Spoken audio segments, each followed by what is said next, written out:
naming it Big Bros, I meant it very much as like the big brother, not for like Big Bros. Yeah. Trans people get second guessed all the time, everywhere, with every choice they make. This is so much more than a barbershop.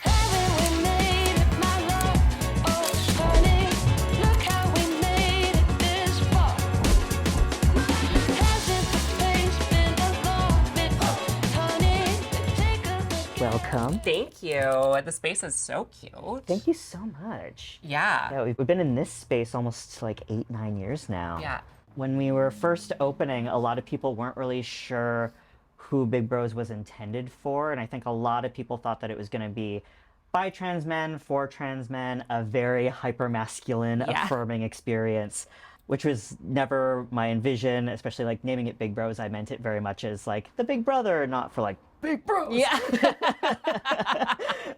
And so, yeah, as we started getting regulars here, we had like a photo booth here set up for a while where people were also encouraged to take their own selfies. And we started putting people's photos up on the wall so that people could look and either see people that they literally know, or look around and see like, oh, okay, I might not look like that person, but I look like that person, and I see myself in that person. Yeah.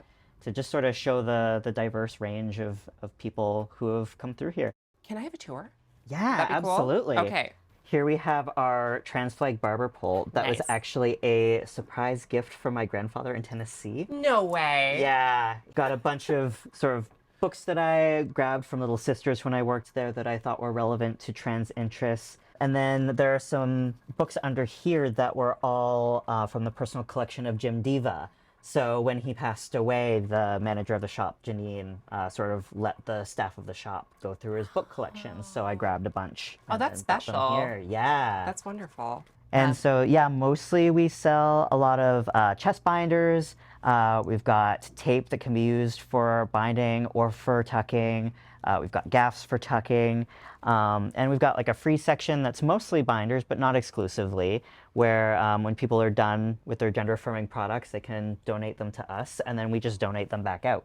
Oh, cool. In the rear half of the shop, we have Zed Payne's area. This has been their hair station, and then also they are an artist, so they have an art studio back here. And then when they've finished their quilts, their pottery, their paintings, they put them here, and then people can buy them off the wall. The more you talk about it, the more like layers of the onion get peeled back, and it's just like, this is so much more than a barbershop.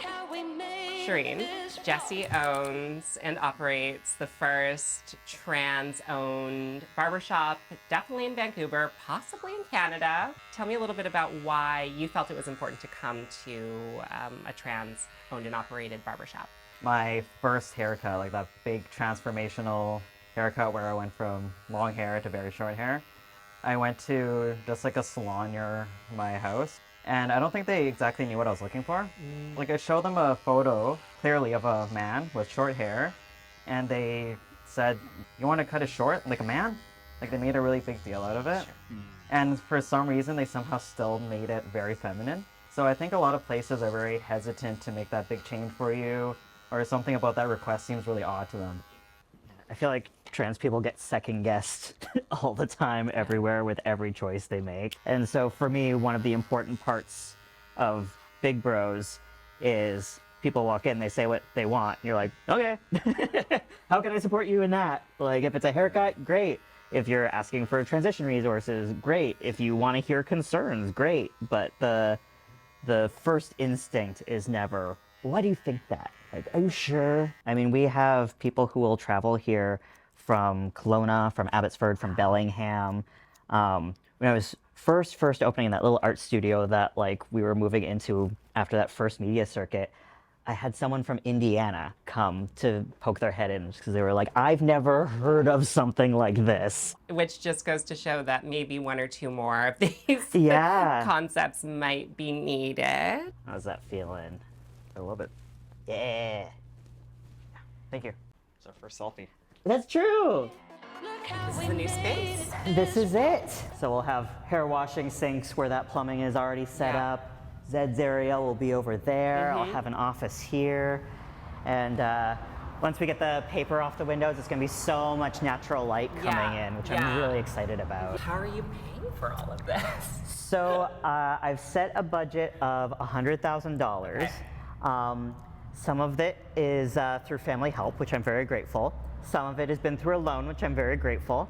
We also have a GoFundMe going, so community can help me support when it inevitably goes over budget, which it of course is already. Yeah. And then we will likely be doing another loan through Vancity to help supplement that as well, because I foolishly thought $100,000 was a lot of money.